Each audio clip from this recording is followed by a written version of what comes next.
കർത്താവിന്റെ ധന്യ തിരുനാമം വീണ്ടും വാഴ്ത്തപ്പെടുമാറാകട്ടെ. ഞാൻ ഇന്ന് നിങ്ങളോട് സംസാരിപ്പാൻ ആഗ്രഹിച്ച് വന്ന ഒരു വിഷയം, ഈ കാലഘട്ടങ്ങളിൽ, പ്രത്യേകിച്ച് ഈ വരുന്ന നാളുകളിൽ നാം ശ്രദ്ധിക്കപ്പെടേണ്ട, ആത്മീയരായിരിക്കുന്ന നാം ശ്രദ്ധിക്കപ്പെടേണ്ട ചില വിഷയങ്ങളാണ്. ഒരിക്കൽ പൗലൂസ് തൻ്റെ സഭയോട് ഇങ്ങനെ പറഞ്ഞു: സർപ്പം ഹവ്വയെ ഉപായത്താൽ ചതിച്ചതുപോലെ ഇതുപോലെ ഈ നാളുകളിൽ, ഈ ദിവസങ്ങളിൽ നമ്മൾ ഉൾപ്പെട്ട് നിൽക്കുന്ന നമ്മുടെ സമൂഹത്തിൽ നിന്നും സംഘടനകൾക്കും ദൈവദാസന്മാരെയും ഉപായ രൂപേണ ശത്രു ചതിക്കുവാൻ ശ്രമിക്കുന്ന ദിവസങ്ങളിലേക്ക് പോയിക്കൊണ്ടിരിക്കുകയാണ്. നമ്മൾ അതിനെ വളരെ കാര്യഗൗരവത്തോടുകൂടെ ഈ സന്ദേശം നിങ്ങൾക്കൊരു മുൻകരുതലായി തീരട്ടെ എന്ന് ക്രിസ്തുവിൽ ഞാൻ ആഗ്രഹിക്കുന്നു. വിശുദ്ധിക്കും വേർപാടിനും വേണ്ടി ഒരുങ്ങുകയും ഒരുക്കപ്പെടുകയും ചെയ്തുകൊണ്ടിരിക്കുന്ന എല്ലാ മാതാപിതാക്കളെയും സഹോദരങ്ങളെയും ഒരിക്കൽ കൂടി ക്രിസ്തു യേശുവിൻ്റെ നാമത്തിൽ എൻ്റെ സ്നേഹവും വന്ദനവും ഈ സമയത്ത് അറിയിക്കുകയാണ്. ഒരു തിരുവചന വേദഭാഗം, തീമോഥെയോസിന് പൗലൂസ് എഴുതിയ ഒരു ചെറിയ ചിന്ത. 1 തീമോഥെയോസിന്റെ ലേഖനം 6-ാം അധ്യായം അതിൻ്റെ 10-ാം വാക്യം: ദ്രവ്യാഗ്രഹം സകലവിധ ദോഷത്തിനും മൂലമല്ലോ, ഇത് ചിലർ കാംക്ഷിച്ചിട്ട് വിശ്വാസം വിട്ടുഴന്നു ബഹുദുഃഖങ്ങൾക്ക് അധീരരായി തീർന്നിരിക്കുന്നു. സ്തോത്രം. നമുക്കറിയാം, ഈ വചനം നിങ്ങൾക്കെല്ലാവർക്കും സുപരിചിതമാണെങ്കിലും ഈ സമയങ്ങളിൽ ഈ വചനത്തിന് വളരെ പ്രാധാന്യമുള്ളത് കൊണ്ട് ഞാൻ നിങ്ങളുടെ ഈ വചനം സംസാരിക്കുക മാത്രമാണ് ചെയ്യുന്നത്. അല്പസമയം, നിങ്ങളുടെ വിലപ്പെട്ട സമയം ഞാൻ എന്നിലേക്ക് സ്വാഗതം ചെയ്യുകയാണ്. പ്രത്യേകിച്ച് നമ്മുടെ നാടുകളിൽ ഒരു കൊയ്ത്തിന്റെ സമയത്തിലേക്ക് എത്തിക്കൊണ്ടിരിക്കുകയാണ്. 2025 നവംബർ മാസം ഒരു കൊയ്ത്തിന്റെ സമയമാണ്. നമ്മുടെ നിയമസഭ അല്ലെങ്കിൽ നമ്മുടെ പഞ്ചായത്തുകളിലൊക്കെയും രാഷ്ട്രീയ പാർട്ടികളുടെ ഇലക്ഷനുകൾ നടക്കുകയാണ്. ഇത് ചില സംഘടനക്കാർക്ക്, ചില സഭകൾക്ക്, ചില പ്രസ്ഥാനങ്ങൾക്ക്, ചില ദൈവദാസന്മാർക്ക് ഇതൊരു കൊയ്ത്തിന്റെ സമയമാണ്. ഞാൻ അതുകൊണ്ടാണ് ദ്രവ്യാഗ്രഹത്തിൽ കുടുങ്ങിപ്പോകാതിരിപ്പാൻ ദൈവദാസന്മാരോടും സഭയോടും പ്രസ്ഥാനങ്ങളോടും ഒരു ചെറിയ സന്ദേശം പകരുന്നത്. നമുക്കറിയാം, കഴിഞ്ഞ നാളുകളിൽ, കഴിഞ്ഞ പ്രാവശ്യത്തെ നിയമസഭ, പാർലമെന്റ് സഭ, പഞ്ചായത്ത് ഇലക്ഷനുകളിലൊക്കെയും അനേക പ്രസ്ഥാനത്തിന്റെ പ്രമുഖരായ ആത്മീയ നേതാക്കന്മാരും രാഷ്ട്രീയ നേതാക്കന്മാരും ഒരുമിച്ചിരുന്ന് വോട്ട് കച്ചവടം നടത്തുന്നത്, വിശ്വാസികളെ വിറ്റ് പണമുണ്ടാക്കിയ സംഭവങ്ങൾ നമ്മുടെ വാർത്താ മാധ്യമങ്ങളിൽ കൂടെ നമ്മൾ കണ്ടു കഴിഞ്ഞിരിക്കുന്നു. കഴിഞ്ഞ പ്രാവശ്യം നമ്മുടെ നിയമസഭ ഇലക്ഷനിൽ തന്നെ കോവളത്തുള്ള ഒരു ഹോട്ടലിൽ അനുഗ്രഹീതരായ ദൈവദാസന്മാരുടെ നേതൃത്വത്തിൽ ചില രാഷ്ട്രീയ പാർട്ടികൾക്ക് വേണ്ടി വോട്ട് പിടിക്കുകയും വോട്ട് മറിച്ചു വിറ്റ് പണമുണ്ടാക്കിയ അനേക ദൈവദാസന്മാരുടെ ചരിത്രം അറിയാം. പ്രിയമുള്ളവരെ, ഈ വരുന്ന ഇലക്ഷനിലും ഓരോ വിശ്വാസികളും സൂക്ഷ്മതയോടുകൂടെ നിങ്ങൾ കരുതപ്പെടണം. നമ്മുടെ പാസ്റ്റർമാരാകട്ടെ, നമ്മുടെ സഭാ നേതാക്കന്മാരാകട്ടെ, അവരുടെ കൗശലമേറിയ വാക്കുകളിൽ നിങ്ങൾ വീണു പോകരുത്. അവർ പറഞ്ഞു കൊണ്ട് വരുന്നത് നമ്മുടെ സഭയെ ഇന്ന രാഷ്ട്രീയ പാർട്ടികൾ സംരക്ഷിക്കും, നമ്മുടെ പാവപ്പെട്ട വിശ്വാസികളെ ഇന്ന രാഷ്ട്രീയ പാർട്ടികൾ സഹായിക്കും, നമ്മുടെ ഈ പാർട്ടി വന്നു കഴിഞ്ഞാൽ നമ്മൾക്ക് ഒരു താങ്ങായിരിക്കും, തണലായിരിക്കും എന്നൊക്കെ നമ്മുടെ പ്രസ്ഥാനക്കാരും നമ്മുടെ ഉപദേഷ്ടാക്കന്മാരും വരെ ഉപായത്തോടുകൂടെ അന്ന് ഹവ്വയെ ഉപായത്താൽ ചതിച്ചതുപോലെ ചതിക്കാൻ സാധ്യതയുണ്ട്. പ്രിയമുള്ളവരെ, നിങ്ങളുടെ തല എണ്ണിയാണ് അവർ പൈസ വാങ്ങുന്നു എന്ന കാര്യം നിങ്ങൾ മറക്കാതിരിപ്പാൻ ഇലക്ഷന് മുമ്പ് ഞാനൊരു മുന്നറിയിപ്പ് തരികയാണ്.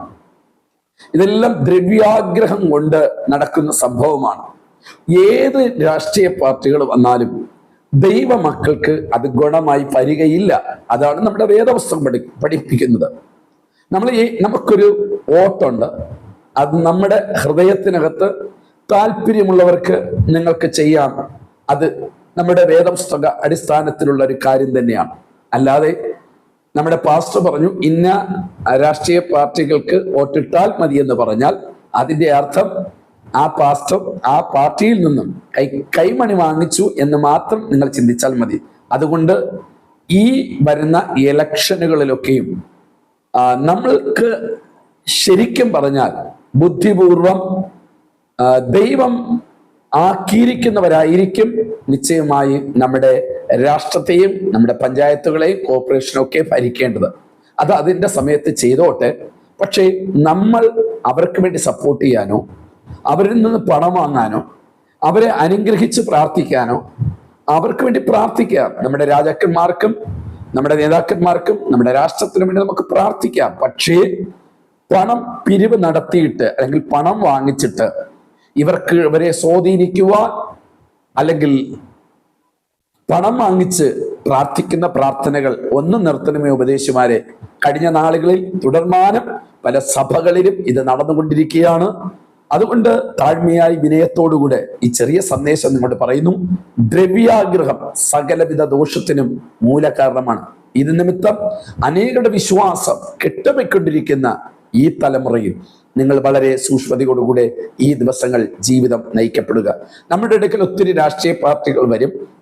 അവർ വരുന്നത് നിങ്ങളെ ഞാൻ സഹായിക്കാം, നിങ്ങൾ മൈക്ക് വയ്ക്കാൻ നിങ്ങൾക്ക് പെർമിഷൻ തരാം, നിങ്ങൾക്ക് ചർച്ചിന് എവിടെ വേണമെങ്കിലും സ്ഥലം മേടിക്ക്, ഞങ്ങളുടെ പാർട്ടി നിങ്ങളുടെ കൂടെയുണ്ട്, നിങ്ങൾ കൺവെൻഷൻ നടത്തിയാൽ നിങ്ങൾക്ക് പ്രൊട്ടക്ഷൻ ഉണ്ടാകും എന്നൊക്കെ പറഞ്ഞായിരിക്കും വരുന്നത്. ഇതൊന്നും നിങ്ങൾ വിശ്വസിക്കരുത്. ഇത് വഞ്ചനാപരമായിട്ടുള്ള വാക്കുകളാണ്. നമ്മളെ ദൈവം ഈ ഭൂമിയിലാക്കിയിരിക്കുന്നത് ഒരു ദൈവദാസനായിട്ട് ഒരു വിശ്വാസിയായിട്ട് ആക്കിയിരിക്കുന്നത് സകലത്തിനെ വേർപെട്ടാണ് നമ്മൾ ദൈവസേനയിൽ വന്നിരിക്കുന്നത്. ഇരുട്ടിനും വെളിച്ചത്തിനും നമ്മിൽ രണ്ട് ധ്രുവങ്ങളിലാണ് അവർ നിൽക്കേണ്ടത്. രാഷ്ട്രീയ പാർട്ടികളുടെ കൂടെ ഒരിക്കലും നിങ്ങൾ യാത്ര ചെയ്യരുത്. അവർക്ക് വേണ്ടി പോസ്റ്റർ ഒട്ടിക്കാൻ ചെറുപ്പക്കാരെ നിങ്ങൾ പോകരുത്. അവർക്ക് വേണ്ടി ബാനർ കെട്ടാൻ നിങ്ങൾ പോകരുത്. അവർക്ക് വേണ്ടി ഇൻഗ്ലോസ് വിളിക്കാൻ നിങ്ങൾ പോകരുത്. അവർക്ക് വേണ്ടി വോട്ട് പിടിക്കാൻ പോകരുത്. അച്ചായന്മാരോട് അമ്മാമാരോട് എല്ലാവരും പറയുക, ഇവർ ജയിച്ചാൽ നമുക്ക് വലിയ ഒന്നും ചെയ്യാൻ പോകുന്നില്ല. ജയിക്കുമ്പോൾ 5 വർഷം ദൈവസഭയ്ക്ക് ഒന്നും ഉണ്ടാകാൻ പോകുന്നില്ല. അവരിൽ നിന്നും ദൈവം ഒന്നും ആഗ്രഹിക്കുന്നതുമില്ല. ദൈവം നമ്മുടെ സഭകളെ പരിപാലിക്കും.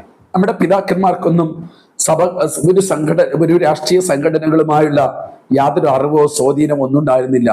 ആപ്പച്ചന്മാരുടെ കാലഘട്ടത്തിലും ഉണർവ് വ്യാപരിച്ചു, സുവിശേഷ യോഗം നടന്നു, സുവിശേഷ വിരോധികൾ ഉണ്ടായിരുന്നു, സഭകൾ തല്ലിത്തകർത്തവരുണ്ടായിരുന്നു. അന്നും ഒരു രാഷ്ട്രീയ പാർട്ടികളുടെ പിന്നാലെ പോയിട്ടില്ല. നിങ്ങൾ നോക്കണം, മോർദെഖായിയുടെ ജീവിതത്തിനകത്ത് ഹാമാൻ കഴുകുമരം ഒരുക്കുന്നു എന്ന് കണ്ടപ്പോഴും മോർദെഖായി ദൈവത്തിന്റെ മുമ്പിൽ ഉപവസിച്ച് പ്രാർത്ഥിച്ചതായി വിശുദ്ധ വേദപുസ്തകം പറയുന്നു. ഈ ജനറേഷൻ മാറിക്കൊണ്ടിരിക്കുകയാണ്. അവർക്ക് രാഷ്ട്രീയം കൂടെ ആത്മീയതയോടുകൂടെ ഇടകലരുന്ന ഒരു അന്തരീക്ഷത്തിലേക്ക് ഈ തലമുറ പോയിക്കൊണ്ടിരിക്കുന്നു. ദുഃഖകരമായി എനിക്ക് തോന്നുന്നത് അനുഗ്രഹീതരായ സുവിശേഷ പ്രാസംഗികന്മാരെയാണ് ഈ രാഷ്ട്രീയക്കാർ മുതലെടുക്കുന്നത്.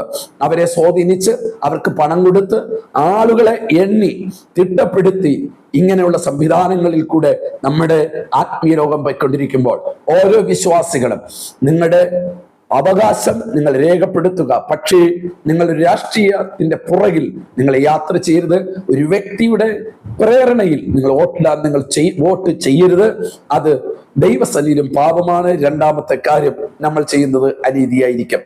ഇനി മറ്റൊരു കാര്യം കൂടെ ഈ സമയത്ത് ഓർമ്മിപ്പിക്കുകയാണ്.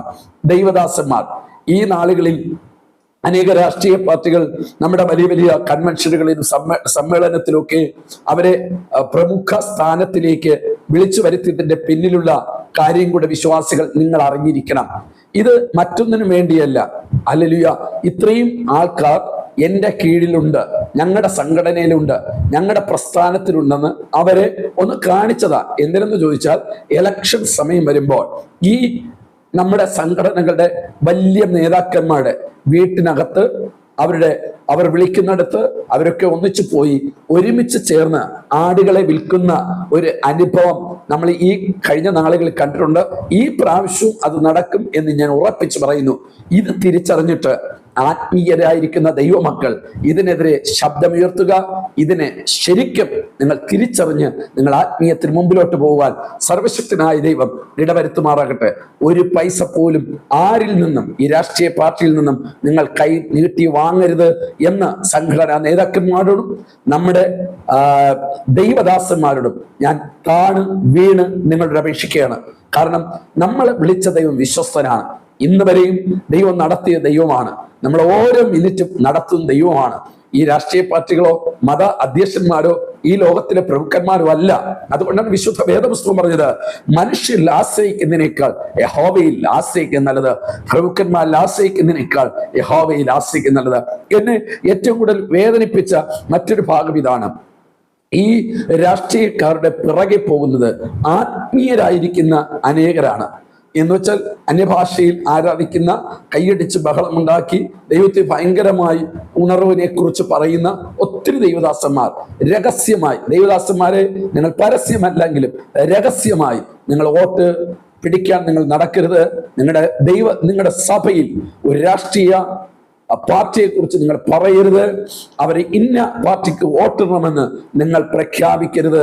അത് ദൈവസന്നി പാപമാണ്. കാരണം അവർ ഇരുളിന്റെ ശക്തികളാണ്, നമ്മൾ വെളിച്ചത്തിന്റെ മക്കളാണ്. വെളിച്ചത്തിന്റെ മക്കൾ വെളിച്ചത്തിൽ ജീവിക്കുവാൻ പരിശുദ്ധാത്മാവ് ഈ ചെറിയ സന്ദേശത്തിൽ കൂടെ ഇടയാക്കട്ടെ എന്ന് ക്രിസ്തുവിൽ ഞാൻ ആഗ്രഹിക്കുന്നു. നോക്കുക, ദ്രവ്യാഗ്രഹം സകലവിധ ദോഷത്തിനും മൂലകാരണം. ഇതിൽ നിമിത്തം അനേകരുടെ വിശ്വാസം കെട്ടുപോകും. ഹല്ലേലൂയ. അനേക വിശ്വാസികളുടെ വിശ്വാസം ഇത് നിമിത്തം പോകരുത്. അനേക ദൈവദാസന്മാരുടെ, സംഘടന നേതാക്കന്മാരെ, നിങ്ങളുടെ കൂടെ നിൽക്കുന്നവരുടെ വിശ്വാസം ഇത് നിമിത്തം കെട്ടുപോകരുത്. ഇന്നല്ലെങ്കിൽ നാളെ നാം ദൈവസന്നിധിയിൽ കണക്ക് ബോധിപ്പിക്കേണ്ടവരാകിയാൽ നമുക്ക് വിടാം. രാഷ്ട്രീയവുമായിട്ട് ആത്മീയർക്ക് യാതൊരു ബന്ധവുമില്ല. ദൈവം നിങ്ങളെ സമൃദ്ധമായി അനുഗ്രഹിക്കുമാറാകട്ടെ. ആമേൻ, ആമേൻ, ആമേൻ.